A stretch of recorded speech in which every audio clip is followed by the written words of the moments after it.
Hello, everyone, and welcome back to another semester of Alex's album review. I'm Alex Green, joined once again by a special guest who might as well just be a regular at this point, Mikayla Krupski. Mikayla, welcome back to the show, and how are you doing tonight? I'm doing great, Alex. Happy to be back here with you for the third time, and I'm excited about this one. You know, we've done Posty together, we've done Drake together. Now we get to do 21, which is another one of my favorite artists. Yeah, you're absolutely right, Mikayla. If you haven't checked out any of those episodes Mikayla mentioned, make sure you check those out. But as you mentioned, Mikayla, for this episode we will be discussing 21 Savage's newest album, American Dream, and sharing some of our favorite songs from the album. Mikayla, why don't you get us started on this episode? Of course, Alex. Alrighty, here we go.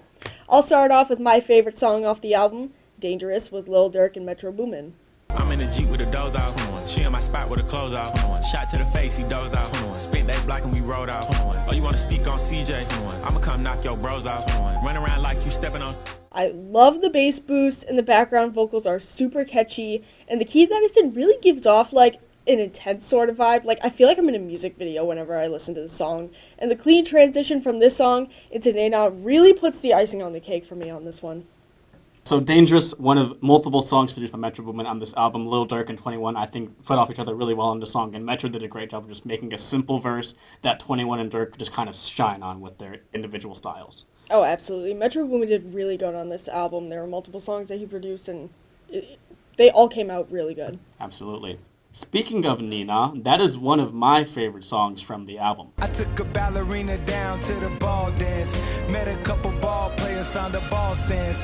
Now we in the bathroom, she found a ball face. The thing I like most about it is how well it transitions from the previous song, which is Dangerous.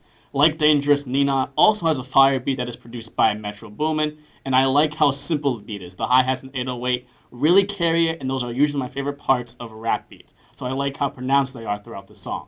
21 and Travis work well together, and I think they do a great job of matching the vibe of the beat. Absolutely, Alex.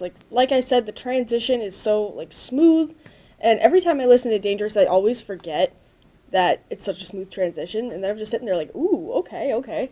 Yeah, absolutely. I re-listened to the album before recording this segment, and I was listening to Dangerous Nina, and I was like, oh, wow, they changed songs.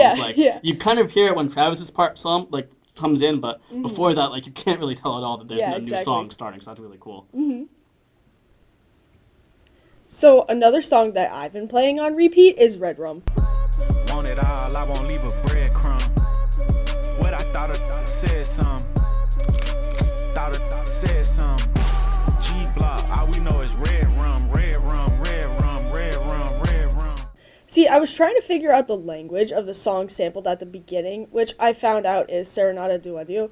And during that research, I learned that Red Rum is attributing to those that live life on the streets, with the title itself being murder spelled backwards. The outro of the song also samples the famous Here's Johnny scene from The Shining.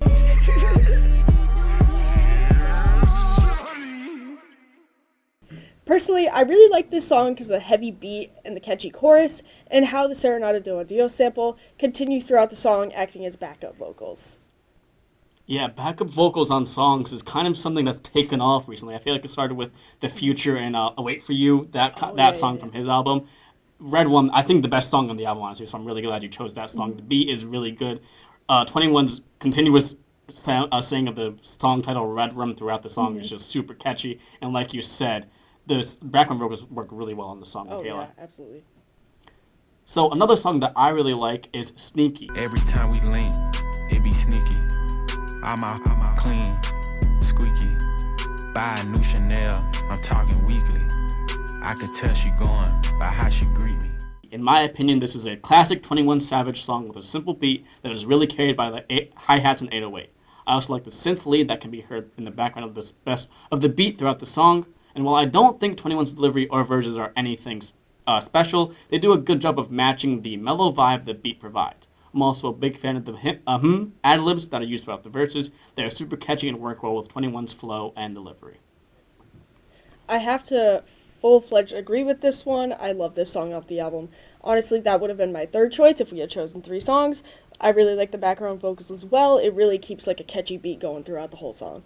Yeah, I think this whole album really did a nice job of just 21 having simple beats that weren't too crazy or anything like that, and they were just hi-hats, 808, drums, like lead beats, and 21 just did what he does best, and I think just kind of matched the vibe of the beat and used his style and flow to just really make simple, catchy songs that people can enjoy. Oh, yeah. Just 21 being 21. Absolutely. So that is all the time we have for this episode of Alex's Album Review. For Mikayla Krupski, I'm Alex Green. Thanks for watching and have a great night.